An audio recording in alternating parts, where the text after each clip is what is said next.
Paul Ricard, our founder, said, make a new friend every day. And Care's family is all about connections also. It's about bringing people together too. I don't think I've heard so much laughter over 3 hours in such a long time. It's just been so much fun.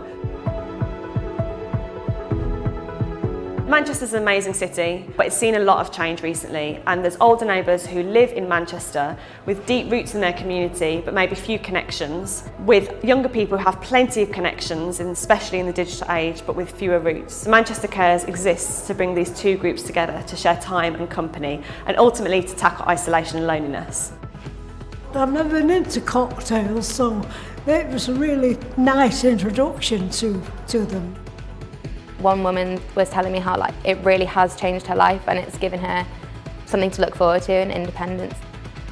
There was people who you wouldn't normally think they would be the type of person to be lonely, but certain things have happened in their life and they were quite isolated beforehand. By looking at these people, you wouldn't tell that they had all these stories behind them. It's only by talking to them that you get to know that. It was nice to obviously give them a bit of a day out today. A few of them mentioned that they don't often get out, or it was the only time that they were leaving where they live this week. So it just felt good to be able to do that and give them something different in the day to break the week up, really.